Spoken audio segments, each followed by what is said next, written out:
റോഹിംഗ്യൻ അഭയാർത്ഥികളുടെ കടൽ യാത്രകൾ സമീപകാലത്ത് വൻ ദുരന്തങ്ങളിലാണ് അവസാനിക്കുന്നത്. ഏറ്റവും ഒടുവിലായി പുറത്തു വന്ന റിപ്പോർട്ടുകൾ പ്രകാരം വലിയൊരു അപകടം കൂടി സംഭവിച്ചു. 2026 ഏപ്രിൽ 14 പുറത്തു വന്ന റിപ്പോർട്ടുകൾ പ്രകാരം ആൻഡമാൻ കടലിൽ അഭയാർത്ഥി ബോട്ട് മുങ്ങി ഏകദേശം 250ഓളം പേരെയാണ് കാണാതായത്. ബംഗ്ലാദേശിലെ ടെക്നാഫിൽ നിന്ന് മലേഷ്യയിലേക്ക് പുറപ്പെട്ട ബോട്ടാണ് അപകടത്തിൽപ്പെട്ടത്. കനത്ത കാറ്റും തിരമാലയും അമിതഭാരവുമാണ് ബോട്ട് മുങ്ങാൻ കാരണമായതെന്ന് ഐക്യരാഷ്ട്രസഭയുടെ അഭയാർത്ഥി ഏജൻസി പറയുന്നു. ഈ ബോട്ടിലുണ്ടായിരുന്ന 9 പേരെ മാത്രമേ ബംഗ്ലാദേശ് കോസ്റ്റ് ഗാർഡിന് രക്ഷിക്കാൻ സാധിച്ചുള്ളൂ.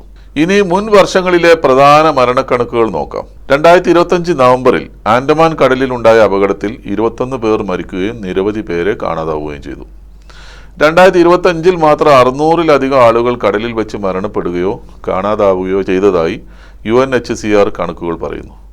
മെയ് മാസത്തിലുണ്ടായ മറ്റൊരു അപകടത്തിൽ 427 പേർ മരിച്ചതായും റിപ്പോർട്ടുകളുണ്ട്. 2024 കുറഞ്ഞത് 657 പേർ കടലിൽ വെച്ച് മരണപ്പെടുകയോ കാണാതാവുകയോ ചെയ്തു. 2015 ശേഷമുള്ള ഏറ്റവും വലിയ മരണനിരക്കായിരുന്നു ഇത്. 2023 ഏകദേശം 569 പേർ കൊല്ലപ്പെട്ടു. ഓരോ 8 യാത്രക്കാരിൽ ഒരാൾ വീതം മരണപ്പെടുന്ന അവസ്ഥയാണ് ഇത്തരം കടൽ യാത്രകളിൽ നിലനിൽക്കുന്നത്. എന്തുകൊണ്ടാണ് ഇത്രയധികം മരണങ്ങൾ സംഭവിക്കുന്നത്? ഒന്നാമതായി, മീൻപിടുത്തത്തിന് ഉപയോഗിക്കുന്ന ചെറിയ മരബോട്ടുകളിലാണ് നൂറുകണക്കിന് ആളുകളെ കുത്തിനിറച്ച് കൊണ്ടുപോകുന്നത്. രണ്ടാമതായി, ഏജന്റുമാർ വലിയ തുക വാങ്ങി മെച്ചപ്പെട്ട ജീവിതം വാഗ്ദാനം ചെയ്ത് ഇവരെ അപകടകരമായ യാത്രകൾക്ക് പ്രേരിപ്പിക്കുകയാണ്. ഇവരെ കടലിൽ ഉപേക്ഷിക്കുന്ന സംഭവങ്ങളും ഉണ്ടാകാറുണ്ട്. ബംഗാൾ ഉൾക്കടലിലെയും ആൻഡമാൻ കടലിലെയും കനത്ത മഴയും കാറ്റും ചെറിയ ബോട്ടുകളെ എളുപ്പത്തിൽ അപകടത്തിൽപ്പെടുത്തുന്നുണ്ട്. അഭയാർത്ഥി ക്യാമ്പുകളിലെ പട്ടിണിയും മ്യാൻമറിലെ ആഭ്യന്തര യുദ്ധവുമാണ് കുട്ടികളും സ്ത്രീകളും അടങ്ങുന്ന ഈ ജനതയെ മരണസാധ്യതയുണ്ടെന്ന് അറിഞ്ഞിട്ടും ഇത്തരം യാത്രകൾക്ക് പ്രേരിപ്പിക്കുന്നത്. മ്യാൻമറിൽ നിന്നുള്ള വംശഹത്യയെ തുടർന്ന് ലോകത്തിന്റെ വിവിധ ഭാഗങ്ങളിലായി ചിതറിക്കിടക്കുന്ന റോഹിംഗ്യൻ അഭയാർത്ഥികളുടെ എണ്ണം ഏകദേശം 20 ലക്ഷത്തിന് മുകളിലാണ്. ഇതിൽ പകുതിയിലധികവും അയൽരാജ്യമായ ബംഗ്ലാദേശിലാണ് കഴിയുന്നത്. ലോകത്തിലെ ഏറ്റവും വലിയ അഭയാർത്ഥി കേന്ദ്രമാണിത് എന്നോർക്കണം. മലേഷ്യയാണ് അടുത്തത്. ഏകദേശം 1,50,000 മുതൽ 2 ലക്ഷം വരെ അഭയാർത്ഥികളുണ്ടെന്നാണ് കണക്ക്. ഇന്ത്യയിൽ ഏകദേശം 40,000 മുതൽ 50,000 വരെ അഭയാർത്ഥികളുണ്ടെന്നാണ് വിവിധ കണക്കുകൾ പറയുന്നത്. മറ്റൊന്ന് സൗദി അറേബ്യയാണ്. ഏകദേശം 2 ലക്ഷം മുതൽ 3 ലക്ഷം വരെ അഭയാർത്ഥികൾ അവിടെയുണ്ട്. മറ്റൊന്ന് പാകിസ്ഥാനാണ്. ഏകദേശം 3,50,000 മുതൽ 5 ലക്ഷം വരെ അഭയാർത്ഥികൾ അവിടെയുണ്ട്. കറാച്ചി പോലുള്ള നഗരങ്ങളിൽ വലിയൊരു റോഹിംഗ്യൻ സമൂഹം തന്നെയാണ് താമസിക്കുന്നത്. ഇതിനു പുറമെ ഏകദേശം 6 ലക്ഷത്തോളം റോഹിംഗ്യകൾ ഇപ്പോഴും മ്യാൻമറിലെ റാഖൈൻ സംസ്ഥാനത്ത് കടുത്ത നിയന്ത്രണങ്ങൾക്കും വിവേചനങ്ങൾക്കും ഇടയിൽ കഴിയുന്നുണ്ടെന്നാണ് കണക്കാക്കുന്നത്. അവർ എങ്ങനെ അഭയാർത്ഥികളായി? ഒരു രാജ്യത്ത് പതിറ്റാണ്ടുകളായി ജീവിക്കുന്ന സാധാരണ മനുഷ്യർ ഒരു വേള ആ രാജ്യത്തെ പൗരന്മാരല്ല എന്ന് ഭരണകൂടങ്ങൾ വിധിയെഴുതിയാൽ ആ ജനങ്ങൾ എങ്ങോട്ട് പോകും? അതാണ് മ്യാൻമറിൽ സംഭവിച്ചത്.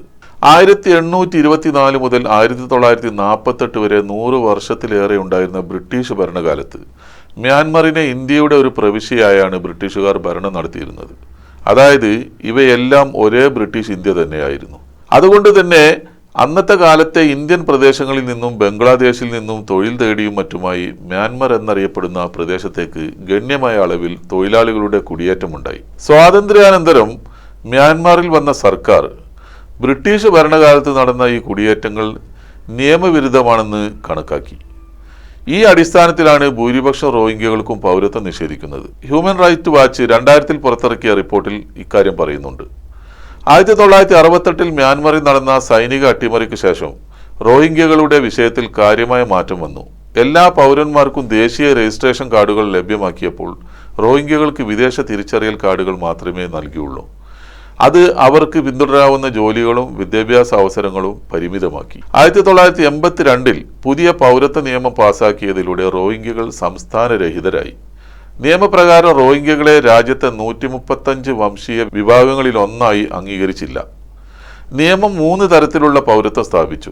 ഏറ്റവും അടിസ്ഥാനപരമായ പൗരത്വം ലഭിക്കുന്നതിന് ആ വ്യക്തിയുടെ കുടുംബം 1948 മുന്നേ മ്യാൻമറിൽ താമസിച്ചിരുന്നു എന്നതിന് തെളിവ് ആവശ്യമാണ്.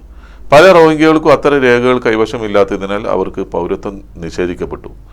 പുതിയ നിയമത്തിന്റെ ഫലമായി പഠിക്കാനും ജോലി ചെയ്യാനും യാത്ര ചെയ്യാനും വിവാഹം കഴിക്കാനും അവരുടെ മതം ആചരിക്കാനും ആരോഗ്യ സേവനങ്ങൾ ലഭ്യമാവാനുമെല്ലാമുള്ള അവരുടെ അവകാശങ്ങൾ പരിമിതപ്പെട്ടു.